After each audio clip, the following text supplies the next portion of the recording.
بسم اللہ الرحمن الرحیم۔ آج ہم بات کرنے والے ہیں ایران کے حال کے بارے میں، جہاں لوگ ابھی اپنے حق کے لیے پروٹیسٹ کر رہے ہیں۔ یہ پروٹیسٹ صرف پیسے یا جاب کے لیے نہیں، بلکہ وہ چاہتے ہیں کہ ان کا ملک بہتر ہو، معیشت میں مزید بہتری آئے۔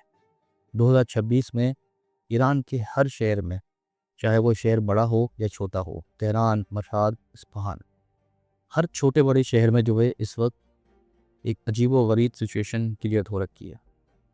انٹرنیٹ کبھی کبھی بند ہو جاتا ہے، نیوز کور کرنا مشکل ہوتی ہے، لیکن پھر بھی اندر کی چیزیں باہر آرام سے پہنچ رہی ہیں۔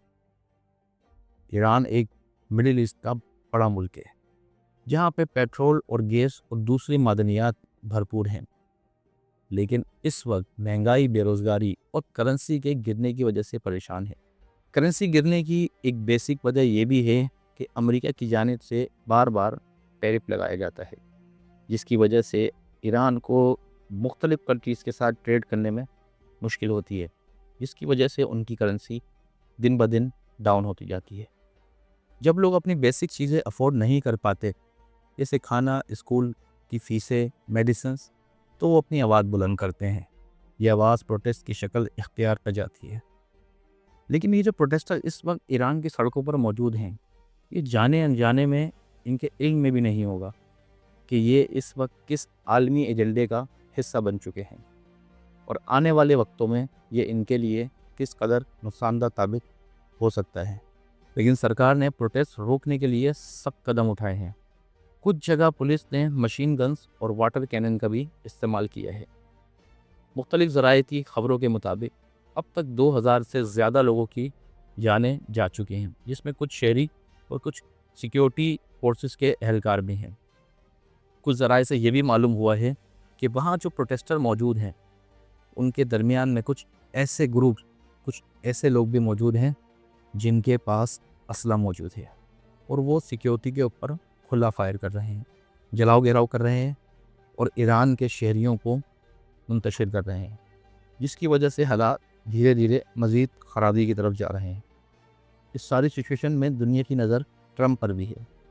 ڈونلڈ ٹرمپ نے ایرانی رجیم کو وارننگ دے دی ہے۔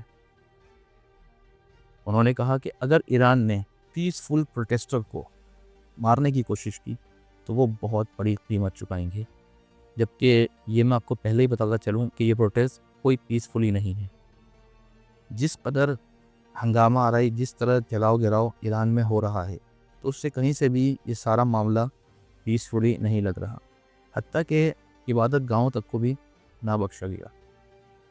ٹرمپ نے ایرانین لوگوں سے ہی اپیل کی ہے کہ اپنے حق کے لیے کھڑے رہو، ہم آپ کے ساتھ ہیں۔ ساتھ ہی انہوں نے کہا جو بھی ملک ایران کے ساتھ ٹریڈ کرے گا ان پر امریکہ کی جانب سے 25% ٹیرف لگا دیا جائے گا۔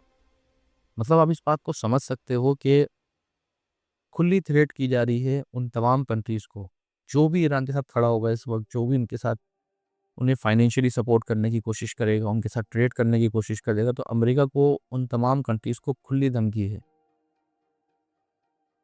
اس کا خلاصہ پورا یہ نکلتا ہے کہ ایران کے ساتھ اس وقت کوئی بھی کھڑا نہ ہو، جو کھڑا ہوگا ایران کے ساتھ، امریکہ اس کے اگینسٹ کھڑا ہوگا۔ یعنی اگر کوئی ملک ایران کے ساتھ بزنس کرے گا تو وہ زیادہ مشکلات کا سامنا کرے گا، اور اس سے ایران اور اس کے ٹریڈ پارٹنر کو کافی حد تک نقصان ہو سکتا ہے۔ ایران نے ٹرمپ کے بیانات کو اپنے ملک میں مداخلت قرار دیا ہے، اور اس کو وارن کیا ہے کہ خبردار اگر ہمارے انٹرنل معاملات میں انٹرفیئر کرنے کی کوشش کی تو آپ جوابی کارروائی کے لیے تیار رہیں۔ لیکن اگر مسئلہ بات چیت سے حل ہو سکتا ہے تو اس کا دروازہ کھلا ہے۔ ایران کے لوگ اور گورنمنٹ دونوں چاہتے ہیں کہ یہ ملک میں اسٹیبلٹی بنی رہے۔ ٹرمپ کے ٹیرف اور وارننگ کا اثر صرف ایران پر نہیں بلکہ دنیا کے ٹریڈ اور پالیٹکس پر بھی ہو رہا ہے۔ چائنا، UAE، ترکی جیسے کنٹریز جو ایران کے ساتھ بزنس کرتے ہیں، ان کو اب ایکسٹرا ٹیکس اور پریشر کا سامنا کرنا پڑ سکتا ہے۔ اس سچویشن کی وجہ سے دنیا کی اکنامی میں بھی اسٹریس بڑھ رہا ہے، آئل پرائسز اوپر جا رہے ہیں، اور گلوبلی اسٹاک مارکیٹ میں عجیب سی ہلچل ہے۔ پروٹیسٹ میں عام لوگ بھی شامل ہیں، ٹیچر، اسٹوڈنٹ اور شاپ کیپرز۔ وہ صرف اپنی فیملیز کے لیے نہیں بلکہ اپنے آنے والی جنریشن کے بہتر مستقبل کے لیے بھی لڑ رہے ہیں، لیکن صرف انہیں ایسا لگتا ہے کہ پھر وہی بات کہ وہ ایک انٹرنیشنل ایجنڈے کا حصہ بن چکے ہیں۔ کچھ فیملیز کے گھر توڑ دیے گئے ہیں اور لوگ اپنی سیفٹی کے لیے بھاگ رہے ہیں، لیکن ان کا جذبہ اور ہمت بہت ہائی ہے۔ یہ آواز صرف ایران تک نہیں بلکہ دنیا کے کونے کونے تک جا رہی ہے۔ آپ اندازہ لگا سکتے ہیں اس چیز سے کہ ویسے تو وہاں پر انٹرنیٹ کی سہولت موجود نہیں ہے، لیکن پھر بھی ان کی آواز دنیا کے کونے کونے تک جا رہی ہے۔